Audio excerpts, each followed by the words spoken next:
호세서 1장에서 보면은 하나님께서 호세아의 자녀들의 이름을 부르시면서 이스라엘이라 해라 해서 이스라엘이 아니라 이스라엘로 앞에 로자가 붙으면 부정형이거든요. 그러니까 안미에서 로합니다 하면은 안미가 아니다 이런 뜻이라서 결국 너는 내 백성이 아니다. 또 혹은 이 긍휼히 여김을 받지 못할 자다 이렇게 해서 전부 다 부정형으로 나오는데 오늘 2장 1절에서는 부정형에서 긍정형으로 바꾸십니다. 그러면서 1절에 보니까 안미라 하고 너희 자매는 루하마라 하라 해서 안미를 다시 번역하면 밑에 여러분 나누어져서 보면은 안미는 3번 보니까 내 백성이라 해서 처음에는 너는 내 백성이 아니다 해서 얘는 내 백성이다. 또 루하마에서 로루하마는 긍휼을 못 받을 자였었는데 긍휼을 받을 자라는 이름을 바꿔주게 됩니다. 하나님이 여러분과 저에게 그런 은혜를 주셨습니다. 아멘. 근데 문제는 하나님은 여러분과 저에게 그렇게 말씀하셨는데 우리 믿음이 성장하지 않는 거예요. 제가 받는 많은 질문 중에 하나가 뭐냐면 목사님 왜 믿음이 안 자라는 거예요? 이런 얘기를 참 수없이 많이 듣습니다. 여러분도 한번 생각해 보세요. 믿음이 왜 안 자랄까? 우리가 적어도 10년, 20년, 30년, 40년 혹은 50년 어떤 사람은 모태로부터라고 말하고 있는데 그러면 그만큼 우리 믿음이 성장하고 있는가? 그렇게 보지 않습니다. 왜 그러면 우리 믿음이 왜 성장하지 않을까 하는 이유가 있을 거 아니겠어요? 아마 누구나 가지는 소박한 꿈이 하나 있다면 아마 계속 무엇인가 하는 일이 좋아졌으면 좋겠다. 이게 꿈일 거예요. 사업하는 사람의 소원이 있다면 그야말로 많이 나는 계속해서 돈을 많이 벌었으면 좋겠다. 이거 소원이겠죠. 또 학문한 사람에게 있어서는 내가 학문의 높은 경지까지 갔으면 좋겠다. 이거 그게 소원일 거예요. 그럼 신앙생활은 여러분과 저의 신앙적인 소원이 뭐냐면은 하나님의 기준에 합당한 큰 믿음의 삶이 되고 싶다는 것은 누구나 다 가지고 있는 겁니다. 그래서 여러분, 유양신앙생활 하는데 나는 교회에서 맨날 그냥 왔다 갔다 하는 인간만 되고 싶어 이것이 아니라 그래도 신앙생활을 하고 있으면 나도 그래도 믿음의 큰 사람 되고 싶은 것은 다 똑같은 마음이죠. 그러나 믿음이 내가 잘하고 싶다고 잘하는 게 아닙니다. 여러분 공부도 마찬가지잖아요. 공부도 내가 공부해야지 그런다고 공부가 되나 여러분? 안 됩니다 여러분. 내가 사업에 성공해야지 이런다고 여러분 성공하나요? 아닙니다 여러분. 자, 아이가 태어났는데 아이가 성장하지 않으면 반드시 이유가 있는 겁니다. 여러 가지 핑계를 대죠. 여러 가지 조금 있으면 좋아질 겁니다. 앞으로 뭐가 되겠죠. 이렇게 말하지만 그러나 아이가 성장하지 않는 것은 뭔가 확실한 이유가 있는 거예요. 무슨 문제가 있는 거죠. 그럼 우리도 마찬가지로 믿음이 성장하지 않는다는 것은 뭔가 우리의 믿음에 무슨 문제가 있는 거죠. 그러니까 그 문제를 해결하면 병의 원인을 알면 고칠 수 있는 것처럼 여러분과 제가 믿음이 성장하지 않는 이유가 뭔가의 이유를 찾아내면 그것을 해결하면 될 거예요. 그래서 저는 여러분들에게 하나님은 여러분과 저에게 분명히 이름을 바꾸시면서 이제는 넌 내 백성이야. 넌 내 긍휼을 받을 자야. 이렇게 바꾸심에도 불구하고 왜 우리는 그것을 알면서도 왜 믿음이 성장하지 않는가? 오늘 말씀을 한 서너 가지 나누려고 합니다. 자, 호세서 1장 말씀을 적어놓으시고요. 야고보서 1장 갑니다. 야고보서 1장 5절부터 8절까지 보겠어요. 신약성경 370면 야고보서 1장 5절부터 8절까지 꼭 찾으십시오 여러분. 자막은 곧 지워지기 때문에 성경을 보셔야 합니다. 야고보서 1장 5절 제가 읽습니다. 교독하겠습니다. 너희 중에 누구든지 지혜가 부족하거든 모든 사람에게 후히 주시고 꾸짖지 아니하시는 하나님께 구하라. 그리하면 주시리라.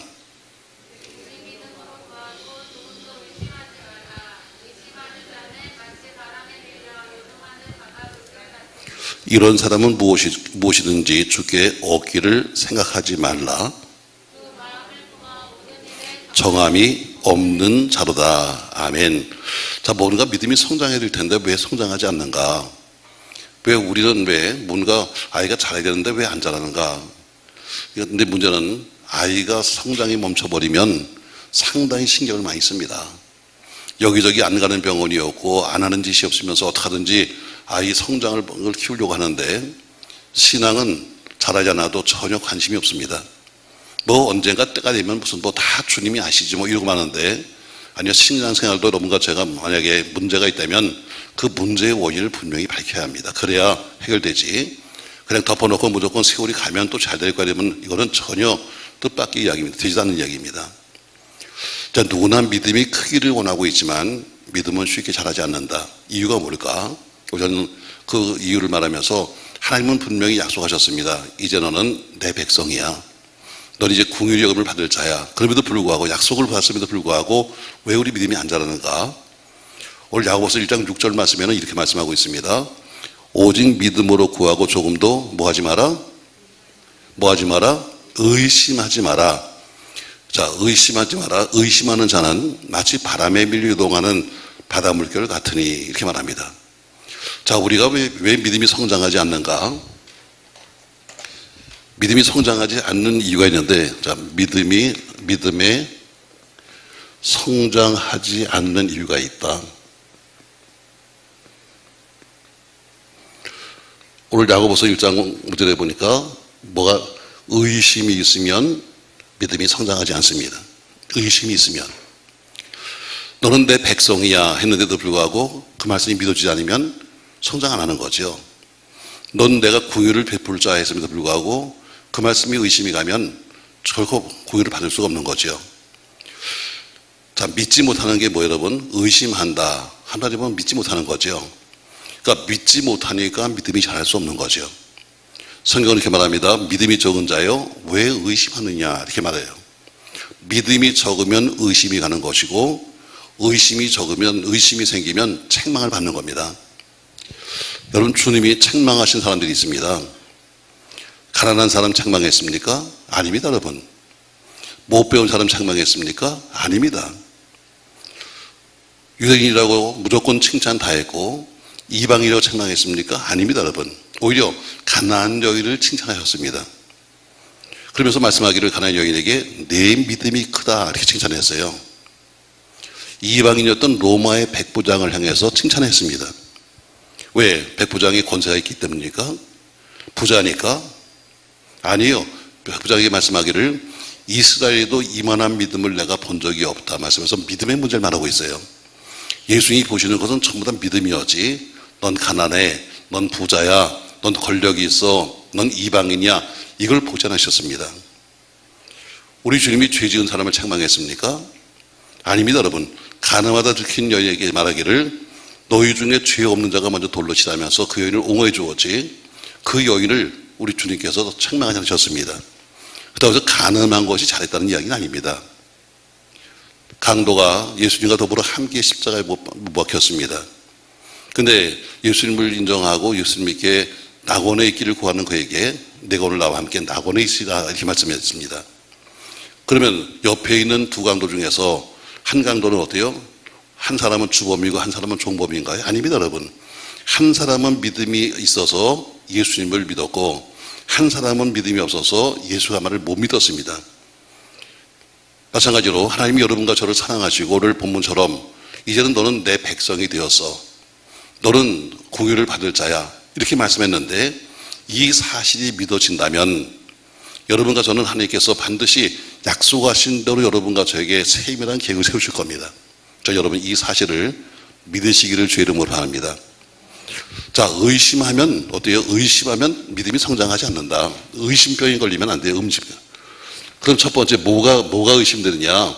하나님의 약속의 말씀이 믿어지지 않으면, 약속의 말씀이 의심되면 결국 어때요? 결국 성장하지 않죠. 약속인데, 자, 내가 너를 이제는 내 백성이라고 부를 거야. 안 믿어지는 거예요. 내가 너는 원래 긍휼을 받지 못할 자지만 이제는 긍휼히 여길 거야. 안 믿어지는 거예요. 여기에 의심이 생긴다면 어떤 믿음도 될 수 없는 거죠. 여러분이 하나님 말씀 자체를 믿지 못하면 어떤 골라 믿잖아요. 요거는 믿어지는데 요건 안 믿어지고 하는 말씀을 골라 믿으면 절대로 믿음이 성장할 수가 없습니다. 마태복음 13장에 보니까 씨 뿌림 비유를 하고 있어요. 자, 씨가 땅에 떨어졌습니다. 근데 그 씨가 땅에 떨어졌는데 그것이 길가에 떨어져서 흙에 묻히지 않으니까 결국 새들이 쪼아먹어요. 결국 그 땅이 뭐예요? 우리 믿음이, 우리 마음인데 우리 바로 마음밭이 받아들이지 않는 거예요. 말씀의 씨가 떨어졌는데 마음밭이 우리 속에 들어가지 않아요. 씨가.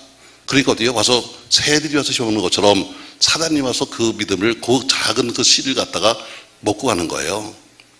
씨앗이 돌짝밭에 떨어집니다. 근데 뭐예요? 흙이 얇은 연고로 얼마 자다 죽었다 그래요. 왜 죽었어요? 흙이 얇아서죠. 그 밭이 뭐예요? 믿음이 없이 열심만 있는 거예요. 전혀 믿음도 없는데 그냥 아침부터 밤까지 교회 와서 뭐 열심히 한다고 하는데 그런 열심은 얼마 가지 않아서 무너지고 말아요. 여러분, 믿음으로 봉사하고 믿음으로 헌신해야지, 믿음도 없는데 그냥 남들이 하니까 나도 같이 한다 해서 다니다가는 결국에는 스스로가 자기 자신이 지쳐서 못해요. 쉽게 말하면 돌짝밭에 떨어진 거죠. 흙이 얇아서 씨는 떨어졌는데 처음엔 어때요? 조금 자라는 것 같았지만 곧 죽어버리고 말아. 왜? 흙이 얇으니까. 믿음이 없이 열심만 있다고 해서 여러분 믿음이 성장하는 게 아닙니다, 여러분. 어떤 씨는 밭에 떨어졌는데 잘 자랐습니다. 근데 가시덤불이 옆에 있었어요. 결국에는 잘 자라다가 가시덤불 때문에 그는 자라지 못합니다. 그 넝쿨이 뭐예요? 가시덤불이 뭐예요? 마태복음 13장 20절에 보니까 그것은 바로 믿음 없는 마음이다, 염려하는 마음이다, 의심하는 마음이다 해서 결국 여러분과 제게 의심이 생기면 아무리 잘 자라는 것도 전부 다 자라지 못하는 거예요. 성경 옛날에 어른들 그랬어요. 의심막이다 그랬어요. 의심막이다. 의심이 뭐냐면, 마귀의 특성이 뭐냐면 의심이에요. 자꾸 의심하게 만드는 거죠. 여러분, 에덴 동산의 비극의 시작이 뭐예요? 의심이에요. 하나님 말씀 믿어지지 않는 겁니다. 하나님 말씀했어요. 내가 먹으면 정령 죽으리라. 죽는다고 말씀했어요. 그런데 설마 죽겠어? 설마 하나님이 죽이겠어? 그분은 사랑이신데 사랑 많은 하나님께서 날 죽이시겠어는 바로 이런 마귀의 꾀임이 나오는 것처럼 바로 의심과 불신이 결국에 우리를 에덴에서 쫓아내는 겁니다. 왜 신앙생활을 잘못합니까? 믿음이 없기 때문이죠. 그러니까 하나님에 의지하면, 하나님 말씀에 의지하면 하나님이 책임진다고 하는 거기에 대한 믿음이 없으니까 믿음이 성장하지 못하는 겁니다. 자, 우리 장사하시는 분들 보세요. 어떤 분은 주일날 쉬고 어떤 분은 주일날 일합니다. 왜 일합니까, 여러분? 내가 주일날 만약에 쉬면 난 망해, 이렇게 생각하니까 하는 거예요. 난 주일날 일하면, 난 주일날 일 안 하면 우리 집은 문 닫아, 이렇게 하니까 일을 하는 거죠. 내가 주일날 일하면 떼돈을 벌어 생각하니까 하는 거죠. 그러니까 장사를 하든 출근을 하든 내가 뭐를 해야지 먹고 산다고 생각하니까 주일날도 일하는 거예요. 그러니까 결국 기도 생활을 못하는 거죠. 만약에 여러분과 제가 은행 가면요, 예금 지급 청구서를 쓰잖아요. 자, 우리가 여러분 은행 가서 돈 달라고 해서 자기 통장에 있는 걸 꺼내기 위해서 은행에서 돈 찾겠다고 씁니다. 자, 이건 뭐예요? 이거는 내가 이거 써서 도장만 찍어서 확인만 되면 내 통장에서 돈을 준다는 확신이 있으니까 쓰는 거예요. 만약에 내가 이걸 써도 저기서 안 줄 거야 이러면 쓸 필요가 없는 거 아니겠어요? 여러분과 제가 기도하면 주신다고 하는 확신만 있으면 기도할 거예요. 근데 확신이 없는 거예요. 내가 기도해도 주겠나? 내가 은행 가서 내가 아무리 지급 통지서를 낸다 할지라도 주겠나 하는 의심이 생기니까 못하는 거죠. 맞습니다, 여러분. 믿음이 자라려면 여러분과 저를 얽매고 있는 의심이 사라져야 합니다. 의심의 넝쿨을 걷어야 여러분과 제가 믿음이 성장해요. 결국 믿음의 결국이 뭐예요? 열매입니다. 믿음의 결국이 열매가 되는 거예요. 그 믿음이 자라야 열매가 되는 거죠. 믿음이 있어야 기도하고, 기도해야 응답받는 겁니다. 믿음이 있어야 봉사하고, 그래야 축복을 받는 겁니다. 믿음이 있어야 두려움이 없어지고, 그래야 평안이 있고 기쁨이 있는 겁니다. 저 여러분, 여러분의 믿음 성장을 위해서 의심 하나님 말씀을 믿으시기 바랍니다. 오늘 본문에 뭐예요? 오직 믿음으로 구하고 조금도 의심하지 말라, 이렇게 말합니다. 왜? 6절 7절에 보니까 이거 나오죠. 의심하는 자는 마치 바람에 밀려 요동하는 물결 같아서 이런 사람은 무엇이든지 주께 얻기를 생각도 하지 말아라, 이렇게 하는 거죠. 아주 쉽게 말하면 의심하는 자는 아무것도 얻지 못한다는 뜻입니다. 자, 그럼 첫 번째, 우리 하나님 말씀에 대한 약속의 말씀을 믿어야 합니다. 이게 의심이 되면, 하나님 말씀의 약속이 믿어지지 않으면 우리 믿음이 성장할 수가 없죠. 왜? 우리 전체가 믿음이라는 것이 뭐예요? 약속인데 그 약속을 못 믿으면 어떻게 살겠어요, 여러분? 자, 부부간에 같이 살자고 약속했습니다. 부부간에서 같이 살자고 약속을 했어요. 그럼 서로 믿고 살아야지. 사서 결혼식도 하고 다 했지만 그러나 못 믿어. 저 인간이 금방 날 버리고 떠날 거야. 그럼 살겠습니까, 여러분? 자, 우리 시원아, 결혼한 지 얼마 안 되니까 물어보자. 자, 만약에 서로 못 믿으면 살거냐? 못 산대잖아요. 당연한 얘기죠, 여러분. 부부간도 아무리 결혼식을 올리고 여러분 같이 살아도 못 믿으면 못 사는 거예요. 얼마가 살지 몰라. 그 뒤엔 책임 못 지는 겁니다. 회사도 마찬가지. 회사도 사원과 사장 사이에 신뢰가 깨지면 같이 일 못하는 겁니다. 그처럼 하나님이 하신 약속의 말씀이 믿어지지 않으면 믿음은 성장할 수가 없는 겁니다. 왜? 믿음이 약속인데 서로가 그 믿음이 안 되면 안 되는 거죠. 자, 두 번째, 약속의 말씀이 의심되면 믿음이 성장하지 않습니다. 두 번째, 우리가 신앙생활하면서 여러분이 섬기고 있는 목사의 말씀이 믿어지지 않으면, 의심이 생기면 여러분 믿음이 성장하지 않습니다. 하나님이 말씀하셨지만 그 말씀이 어때요? 누굴 통해서? 목사를 통해서 여러분에게 전해지고 있습니다. 근데 앞에 있는 그 목사를 여러분 믿지 못하는 거예요. 아유, 저 인간 또 뻥치네. 저 인간 또 사기치네. 그러면 여러분 무슨 좋은 말을 한들 여러분 그걸 믿어지겠어요? 그러니까 목회자와 성도 간에 신뢰가 없으면, 목사하는 말이 신뢰가 없으면, 그러니까 목회는 뭐냐면 삶이라고 하는 게 뭐냐면 목회는 공부가 아닙니다. 목회는 삶이에요. 교인들이 삶을 통해서 저 앞에 있는 목사를 믿어줄 때 서로가 신뢰가 되는 거지. 아무리 좋은 말을 많이 해도 저 사람을 못 믿으면 그 말을 따라올 사람이 아무도 없는 거예요. 그러니까 앞에 있는 설교하는 목사, 혹은 가르치는 목사, 인도하는 목사, 앞장서 있는 목사를 신뢰할 때, 서로 믿어질 때 믿음이 성장하는 거예요. 아, 내가 믿는 사람이 이런 얘기했지. 자, 학교에서 선생님을 못 믿으면 선생님이 가르치는 공부를 하겠어요? 못합니다, 여러분. 선생님이 가르치는 공부, 저 공부가 저 가짜예요, 저거. 아우, 우리 목사님은, 우리 선생님은 맨날 거짓말만 가르쳐. 이러면 공부하겠습니까, 여러분? 앞에 있는 선생님을 신뢰하기 때문에, 그러니까 선생님과의 관계가 좋아야 돼요. 저는 뭐 남자지만 여자분들은 가끔가다 그러더라고요. 자기는 첫사랑이 학교 선생님이었대. 그런 사람들이 가끔가다 있더라고. 뭐 사랑까지는 아니지만 그러나 어쨌든 선생님을 좋아하잖아요. 한번 생각해 보세요, 여러분. 선생님이 좋으면 공부도 잘한다? 선생님이 좋으면 그 과목 공부도 잘해요. 선생님이 싫으면 공부도 못해. 꼴도 보기 싫은 걸 뭐. 제가 저 얘기 한번 했잖아요. 제가요, 참 만화를 좋아해요, 만화. 저는 만화 보기는 너무너무, 옛날에 뭐 TV가 있었나, 뭐, 그냥 만화. 너무너무 재밌는 거예요. 그래서 그냥 학교 가는 것도 때로는 그냥 막 지각하면서 만화방에서 만화를 봐요. 하루는, 그날도 만화보다 늦었어요. 그래서 뭐 옛날에는 우리 담치. 그래서 학교 담을 딱 넘어서 딱 넘었는데, 딱 떨어진 곳이 어디냐면 선생님 앞이야.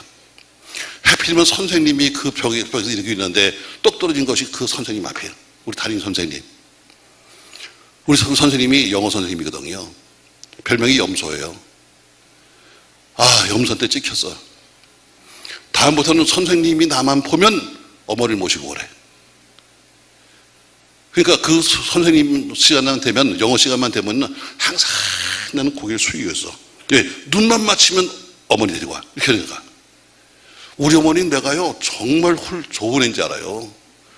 공부 열심히 하고 착한 애인지 알아요. 근데 가서 어떻게 어머니를 모시고 오냐고. 그러니까 어때요? 선생님하고 눈을 안 맞추는 거예요. 눈을 안 맞추고 자꾸 고개를 숙이는 거야. 그러니까 공부가 돼야 안 돼. 그래서 내가 아는 여가 또 딸 두 밖에 없다는 거예요. I'm a boy, you are a girl. 이거밖에 모르는 이유는 뭐예요? 선생님하고 관계가 안 좋으니까, 선생님하고 관계가. 신앙생활도 마찬가지예요. 목회자와 관계가 안 좋으면 절대로 신앙 성장하지 않아요. 아무리 좋은 말을 하고 아무리 종을 가르쳐도 믿어지지 않는 걸 뭐, 저도 뻥이야. 아유, 전 틀렸어. 고개를 안 들어. 그냥 쳐다보지 않는 걸 뭐, 아유, 떠드세요. 내가 그냥 여기 교회니까 오긴 왔지만 그냥 맘대로 하세요. 그냥 이것이니까 신앙이 성장할 수가 없지요. 그래서 반드시 여러분의 믿음이 크려면 첫 번째 어때요? 바로 하나님 약속의 말씀이 믿어져야 되고, 두 번째는 목사의 하는 그 말이 목사의 삶 자체가 믿어질 때 신앙이 성장하지, 목사의 삶 자체가 믿어지지 않으면 무슨 말을 해도 믿어지지 않는 거예요. 끄떡끄떡 해봐요. 그래서 저는 자꾸 그러잖아요. 앞을 보세요 하는 이유는 뭐예요? 자꾸 눈을 깔아대는 것은 그만큼 너 꼴 보기 싫다는 얘기예요. 난 너 보기 싫으니까 그냥 마음대로 하세요 하는 게 앉아있을 테니까 뭐 자기 멋대로 어때요? 자, 야고보서 1장인데 어때요? 지금 어떤 사람은 창세기 펴놓고 앉아있어 지금. 에휴, 안 필 수 없으니까 피자하고서는 이런데 창세일 거예요. 그런 신앙이 성장할 수가 없는 거죠. 세 번째 이유가 또 하나 있어요. 왜 믿음이 성장하지 않는가?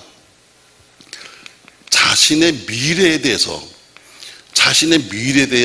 의심을 하는 거예요. 여러분, 자기 미래를 의심합니다. 정말 내가 이렇게 될 수 있을까? 내가 앞으로 어떻게 살 수 있을까? 우리 집은 어떻게 될 것인가? 하는 이런 자기 미래에 대해서 의심이 있는 사람은 절대로 믿음이 성장하지 않아요. 하나님 약속했어요. 그 약속의 말씀을 믿으면서 어때요? 자기 미래를 설계해야 되는 거예요. 신앙은 미래를 설계하는 거예요. 아멘. 꿈을 꾸는 거예요. 근데 어때요? 꿈이 없는 거야. 그래서 내가 무슨 꿈을 꾼다고 되겠어? 내가 무슨 공부한다고 내가 무슨 앞으로 인생이 풀리겠어? 내가 무슨 이거 한다고 내가 되겠어? 이렇게 자기 자신의 미래에 대해서 확신이 없으니까 의심이 생기니까 어때요? 성장하지 않죠. 오늘 여러분과 제가 어때요?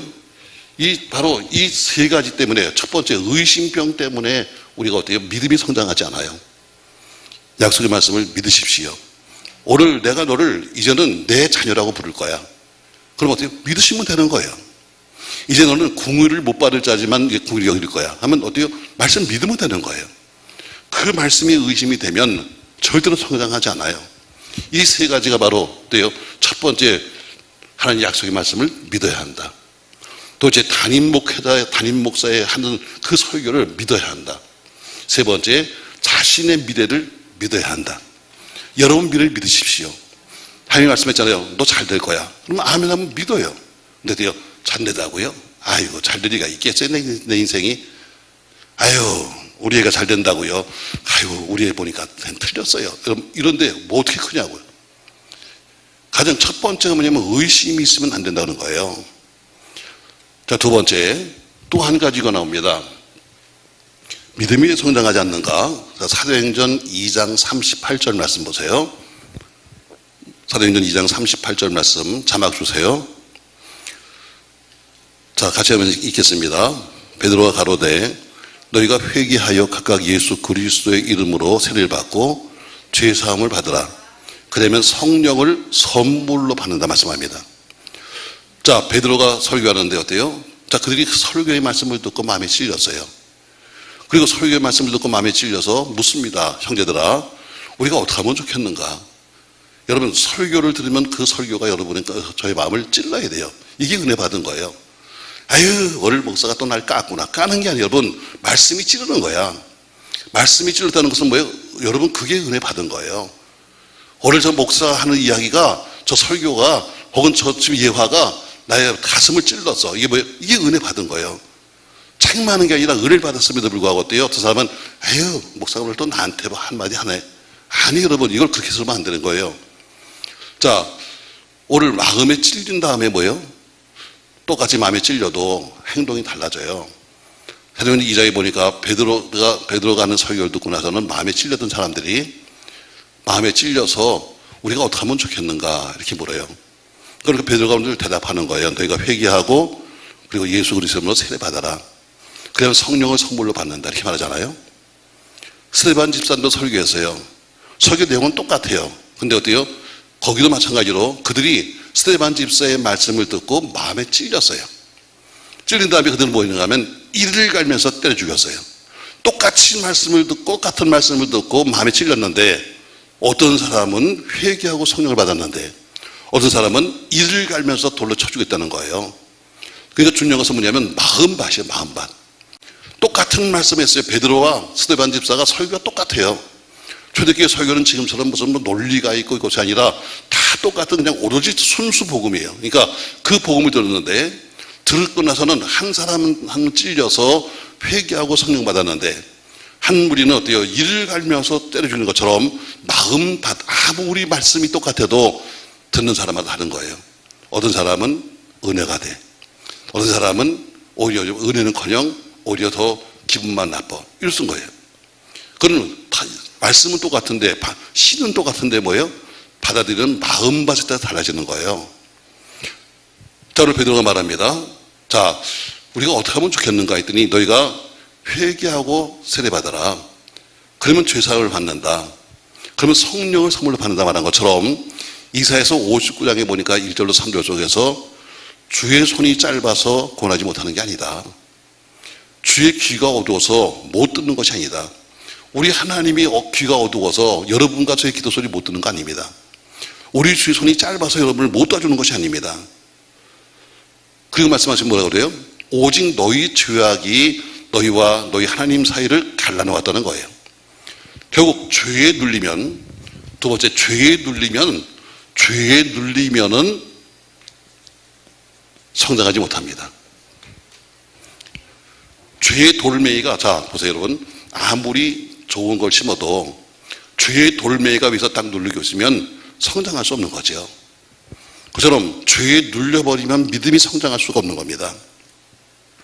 주의 손이 짧아서 구원 못하는 게 아니야.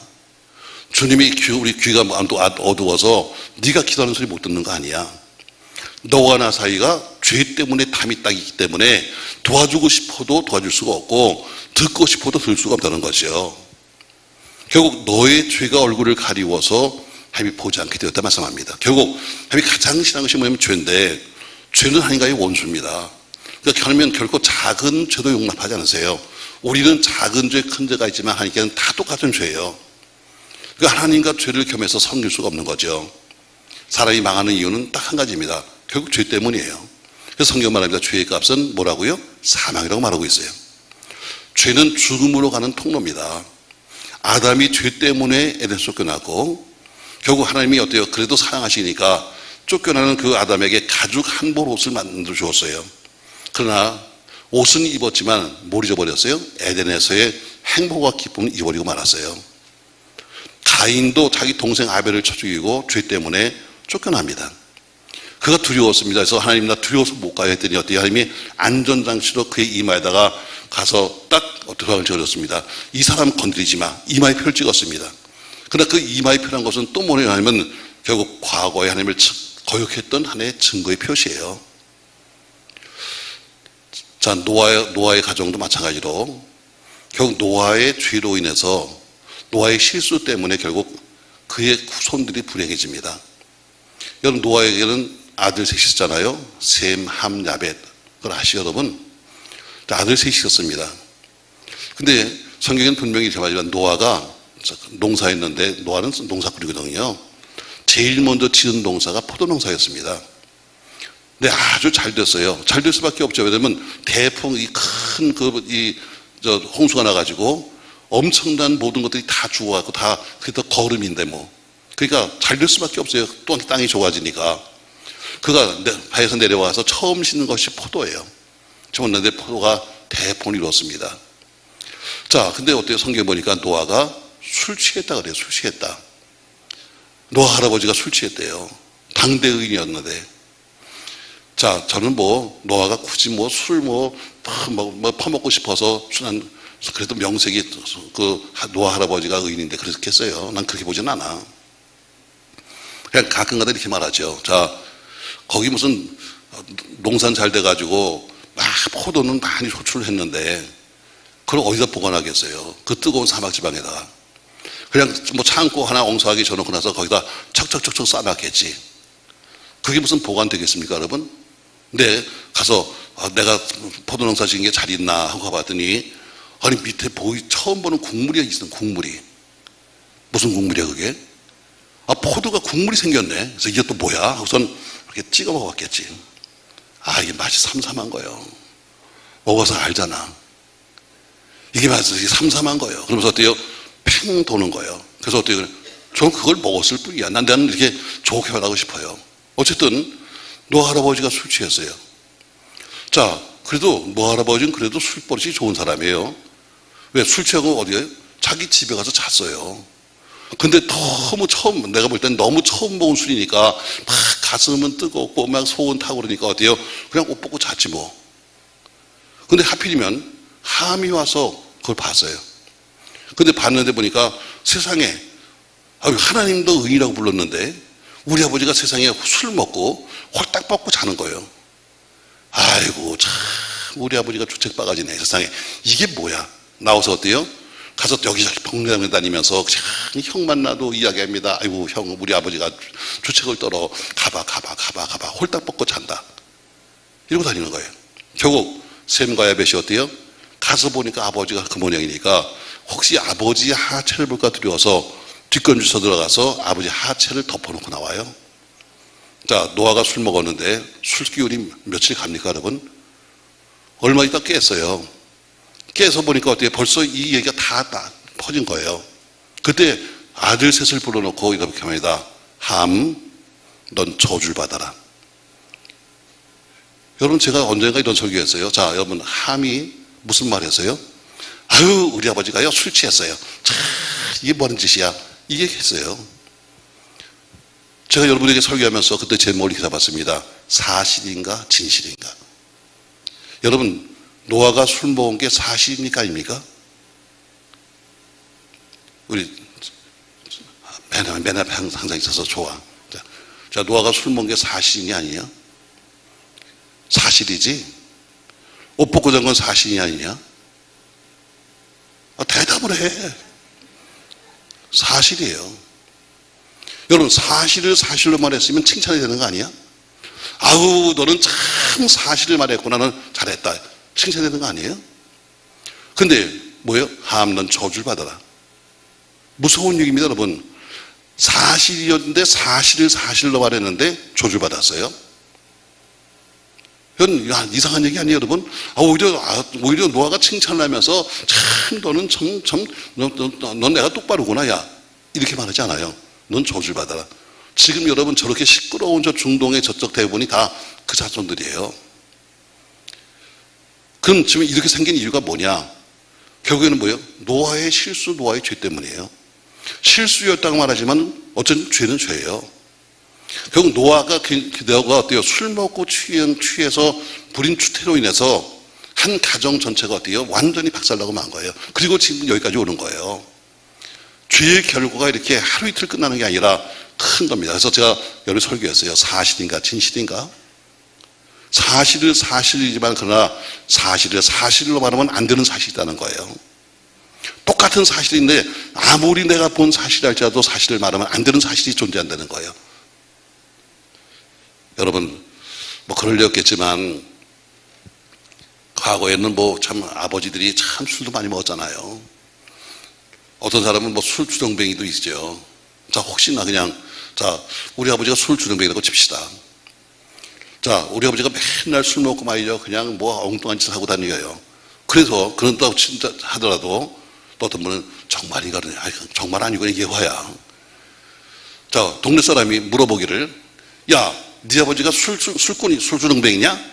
그러면 아들은 뭐라고 그래야 돼? 아우, 어떻게 하셨어요? 할렐루야. 맞아요. 이래 되는 거야? 아무리 술 취한 사람이 술정뱅이라 할지라도 일단은 아니야. 우리 아버지 아니야. 여러분, 이게 자식이지. 그걸 맞다고 박수를 치면서 어떻게 하셨냐고, 우리 아버지 맨날 술 먹고 다닌다고, 이거 이렇게 되는 거예요? 똑같은 사실이지만 사실 말해서는 안 되는 사실이 있는 거예요. 이걸 분명히 우리가 말하는 거예요. 그래서 제가 그때 설교하기를 사실인가 진실인가를 했어요. 결국 노아의 어쨌든 실수든 노아의 어쨌든 술 먹었든 그 죄 때문에 결국에는 함의 자식들이 불행을 다 겪는 거예요. 롯 보세요. 롯의 죄다. 결국 롯이 자기 자식들 잘못 가르치고 또 나와서 어때요? 근친상간하고 했던 이 죄 때문에 어때요? 결국 이스라엘 주변 족속들이 어때요? 계속해서 이스라엘을 괴롭힌 사람이 되고 말았어요. 아브라함의 죄로 인해서 이스마엘과 이삭의 후손들이 지금도 싸우고 있는 거예요. 누구나 마찬가지로 여러분, 모세도 마찬가지로 그 훌륭한 모세도 죄 때문에 가나안 문턱에서 죽었어요. 왜 믿음이 자라지 않는가? 간단해요. 죄가 여러분과 저의 믿음을 자라지 못하도록 가로막기 때문에 못 자라는 거예요. 우리가 죄를 끼고 있는 한은 절대로 우리 믿음이 자랄 수가 없는 거예요. 죄는 여러분과 저의 영적인 에너지를 무력하게 만듭니다. 그래서 그걸 제거해야 합니다. 죄란 것은 언제 터질지 모르는 화약이에요. 여러분, 화약을 여러분 가슴에 안고 있다고 생각해보세요. 언제 터질지 모르는데, 요한에서 3장 5절에 보니까 주님이 오신 목적을 말씀하시면서 내가 죄를 없애기 위해서 이 땅에 왔다고 말씀했어요. 또 전도로 나가시면서 뭐예요? 회개하라, 천국에 가깝다고 말씀했어요. 세리 요한도 마찬가지로 회개라고 선포했어요. 베드로도 마찬가지로 청중을 향해서 회개라고 말했습니다. 결국 우리가 죄를 갖고 있는 한은 결국 어떤 것도 성장할 수가 없는 거예요. 쓰임받는 그릇은 특징이 있어요. 금그릇, 은그릇, 이것을 가리지 않아요. 깨끗한 그릇이야 쓰임받는 거예요. 여러분의 집에 금그릇이 있는지 모르지만 또 여러분 또 어떤 분은 내란 얘기 아니에요. 여러분 그냥 있다고 쳐. 여러분 금그릇을 막 쓰겠습니까? 여러분 아무리 좋은 그릇이랄지라도 여러분 어때요? 쓰는 그릇이 있고 안 쓰는 것이 있는 거예요. 아무리 금그릇이라도 더러운 못 쓰는 거예요. 그처럼 우리가 중요한 것은 뭐예요? 자기를 깨끗게 하는 겁니다. 결국 죄는 여러분과 저의 믿음을 가로막아요. 그러므로 죄 문제를 해결하지 않으면 절대로 여러분과 저의 믿음이 성장하지 않습니다. 사실 이 거지 역할 하시는 분들, 거지에서 일반인으로 바뀌려면 가장 첫 번째 것이 뭐냐면 자기 신분, 자기를 씻어야 돼요. 어떤 사람은 씻기 싫어서 이런 분도 계십니다. 과거에도 우리 노숙자들이 꽤 많이 왔었는데 노숙자들한테 이제는 그냥 집에 가세요 그러면요, 사실 여러분 밖에 나서 살던 사람은요 집에 가면 고달퍼요. 노숙자가 씻기를 합니까? 누가 뭐라고 그래? 안 씻어도 괜찮고 안 먹어도 괜찮고 아무 때나 먹어도 괜찮고 한데도요 집에 가봐 매일 씻어야 돼. 이게 보통 힘든 게 아니라 여러분, 매일 닦아야 돼. 매일 규칙적인 생활을 해야 돼. 그러니까 노숙자 하다가는 일반인으로 가기가 쉽지 않아요. 왜? 자기 멋대로 살다가 자기가 마음대로 살다가 가서 어떤 조직 속에 들어간다는 자체가 힘든 거예요. 여러분, 죄를 이기셔야 합니다. 죄가 일어난 믿음은 성장하지 않아요. 어떤 분은 말합니다. 내가 오래 믿었는데 믿음이 성장하지 않죠? 아주 간단해요. 죄 때문에. 왜 믿음이 성장하지 않죠? 탐욕 때문에. 우리 인격을 바로 탐욕의 죄나 교만의 죄나 이런 것들이 가로막았는데 이것을 제거하지 않으면 절대로 믿음이 성장할 수가 없습니다. 죄는 마치 곡식 포기를 누르고 있는 바위와 같습니다. 곡식을 심었는데 곡식이 자라려면 누르고 있는 바위를 제거해야 자라는 것처럼 전 여러분과 저의 믿음이 성장되기를 주의 이름으로 바랍니다. 정작 내 마음속에 버티고 있는 바로 그 돌덩이들을 치워야만 됩니다. 의심의 돌덩이를 치워야 되고 두 번째는 죄의 돌덩이를 치워야만 여러분과 제가 믿음이 성장하는 거예요. 자, 오늘 세 번째, 또 왜 우리가 믿음이 성장하지 않는가? 여러분과 제가 영육간에 피곤하면 성장하지 않습니다. 자, 마태복음 13장 22절 말씀 보면 이런 말씀이 있어요. 마태복음 13장 22절 말씀 같이 한번 읽습니다. 여러분, 가시떨기에 뿌리었다는 것은 말씀을 들으나 세상의 염려와 재리의 유혹에 말씀이 먹혀 결실치 못하는 자요, 이렇게 말합니다. 자, 가시떨기에 뿌렸다는 것은 뭐예요? 세상의 걱정과 재리의 유혹과 말씀이 막혀서 결실하지 못하는 거다. 자, 베드로 보세요, 여러분. 자, 베드로 참 성격이 열심히 있습니다. 정말 베드로의 열심을 누가 따라하겠어요, 여러분? 항상 그 공동체, 예수님 공동체가 작지가 않잖아요. 모이면 뭐 몇천 명, 모이면 몇만 명인데 그 공동체에 항상 앞장서서 항상 일했습니다. 늘 바빴어요. 환자들이 밀려오니까 다 환자를 정리해야죠. 또 예수님 또 만나려고 하는 사람들 다 정리해야죠. 그러다 보니까 늘 베드로가 피곤했어요. 그러니까 일이 많으니까 피곤한 거죠. 그러니까 항상 그는 졸린 거예요. 그러니까 항상 그렇게 일을 열심히 하다가 꼭 늘 피곤하니까 설교 시간만 되면 조는 거예요. 이해가 돼요, 여러분? 딴짓한 거 아니에요. 다 주의를 한 거예요. 가서 오는 사람들 다 어때요? 줄 세워가지고 예수님한테 한 명 한 명 갖다 대줘줘. 예수님과 또 만날 사람 또 상담하게 만들어줘. 가서 어때요? 가서 또 이것저것 또 정리해줘. 베드로가 얼마나 바빠요, 여러분. 그러니까 그렇게 바쁘게 하다 보니까 막상 언제 예수님 설교 시간엔 꼭 존다. 우리 교회도 그런 사람 있잖아. 뭐 이것저것 한다고 다 펄쩍펄쩍 뛰다가 어때요? 설교 시간만 되면 꼭 조는 사람이 있어요. 아주 속상해요. 난 그래요. 주여 베드로 같은 사람이 한나이다. 자, 마치 교역자가 조는 이유가 그거예요. 뭐 주일날 제가 교역자를 뭐 야간도 쉽니다만 왜 졸아? 새벽 4시 반에들 나와요. 보통 한 5시 늦어서도 5시 정도에 와가지고 어쨌든 새벽 예배하지요. 1부, 2부, 3부 어쨌든 하든 안 하든 간에 왔다 갔다 하면서 다 일해야죠. 저녁 예배해야죠 하니까 피곤해요.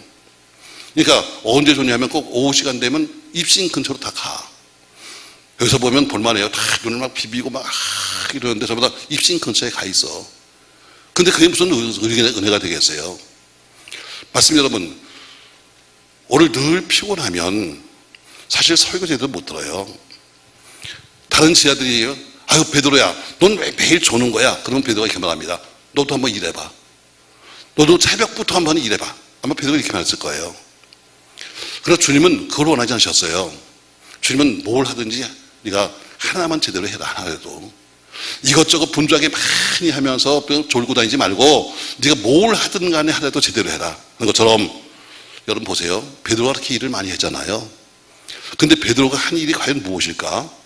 보면 사실 별거 없어요. 다 주님이 준비하셨어요.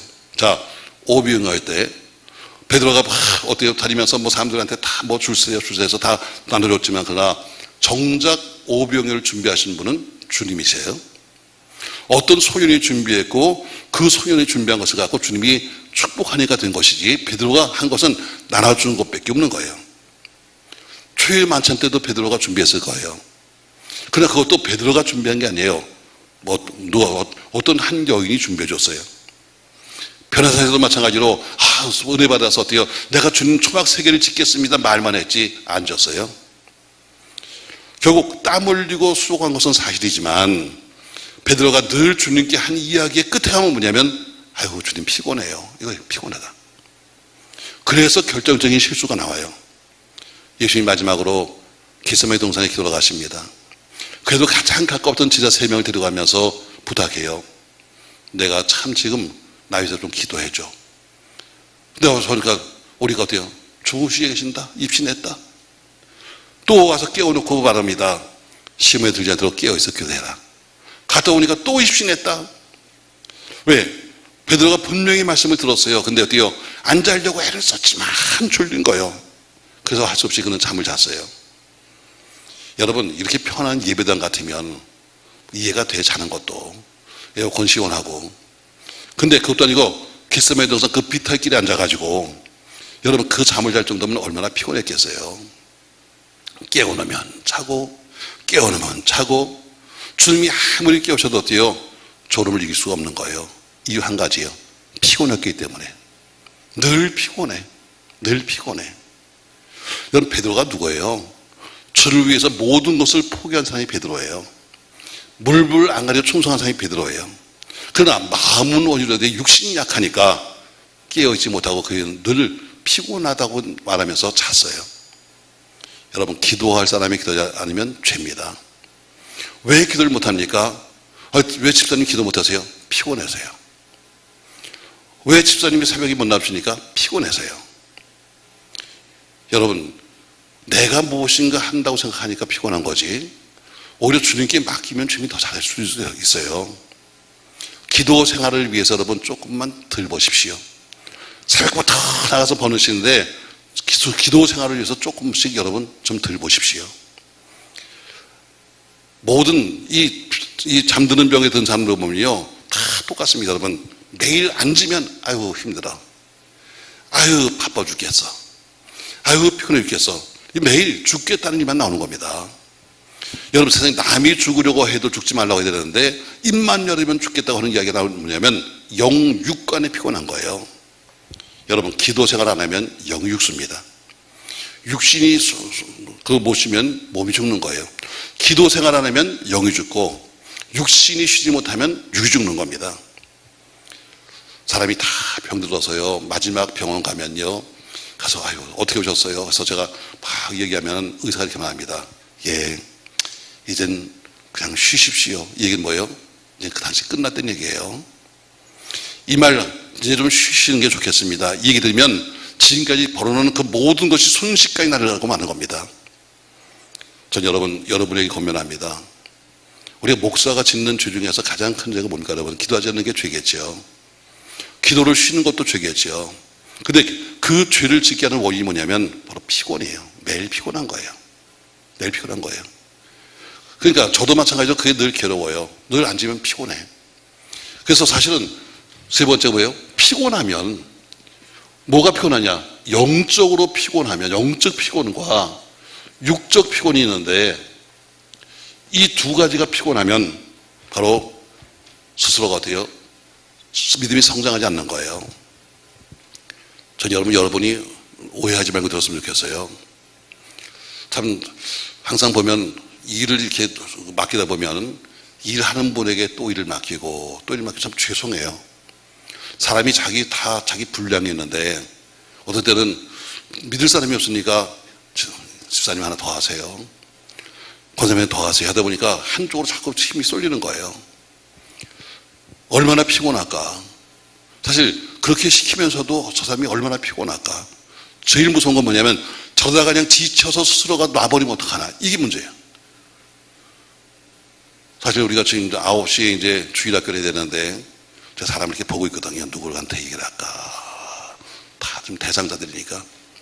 누구한테 9시에 주일학교를 좀 부탁할까 하는데 좀 만만치 않은 거예요. 왜? 천상 부를 사람은 어때요? 일하는 사람을 또 시켜야 되는데 안 하는 사람은 뭐 그냥 죽어도 안 할 거니까. 근데 어때요? 참 이게 쉽지가 않은 거예요. 일을 하는 것이 문제가 아니라 일이 나중에 오바되면 완 지쳐버리면 신앙까지도 손을 놔버리는 경우가 많아요. 일이 지쳐버리면 어때요? 그러면 신앙까지도 포기해버리는 거예요. 에휴 힘들어 하고서 놔버리면 신앙까지 무너지는 거예요. 전 여러분이 내년도에는 또 우리가 새롭게 또 어떻게 이제 다 구상하겠습니다만 우리가 한쪽으로 일이 쏠리지 않도록 여러분 우리 모두가 다 일하면 다 좋은데 모두가 다 일하면 여러분 아무것도 아닌데 몇몇 사람에게만 그 일이 가니까 너무 지치고 제가 이해합니다. 우리 주님께서 말씀하잖아요. 마르다에게 말하기를 마르다야 그렇게 열심히 네가 분주하게 일했지만 그러나 마리아가 훨씬 더 좋은 일을 했다. 이렇게 말하는 것처럼 우리가 뭘 하더라도 항상 자기의 분량에 맞도록 만약에 힘들면 여러분 말씀하십시오. 제가 여기까지는 이건 좀 힘듭니다. 왜? 힘든 거 그냥 시킨다고 해서 무조건 과거에 무조건 순종이다. 무조건 복종이다 하고 복종하다 죽으면 여러분 결국은 자기 손해야. 영이 죽어 영이. 육신이 피곤하면 어때요? 육만 죽는 것이 아니라 나중에 영까지도 함께 죽어버려요. 그러니까 저는 세 번째가 뭐예요? 피곤하면 영적으로 피곤하면 영적인 피곤함과 육적인 피곤이 있는데 영적으로 피곤하면 영이 죽고 육적으로 피곤하면 육이 죽는 거예요. 이 세 가지 이유가 믿음이 성장하지 않는 이유입니다. 여러분의 성장이 멈춘 이유는 어디 있을까 여러분? 아마 다 그러겠지. 목사님이 일을만 시켜서 아마 다 이거라고 말할 거예요. 저도 인정을 해요. 아까 말하잖아요. 왜? 우리 교회 교인들이 다 일했으면 좋은데 전부 다 어때요? 주일날 나오시는 분이 대부분들이고 나머지 일은 항상 어리다 항상 10분의 1 정도밖에 안 해요. 그러니까 10분의 1이 주일학교, 중등부, 고등부, 청년부 뭐 다 성가대니 뭐 하려니까 항상 일이 중복되는 건 사실이에요. 여러분이 모두가 조금씩 전부 다 이것을 영상을 보신 분들도 조금씩 여러분 하반기에는 같이 일해서 서로가 영적 피곤함을 느끼지 않고 일할 수 있도록 해주시길 주 이름으로 합니다. 자, 오늘 믿음이 성장하는 이전인 건 뭘까?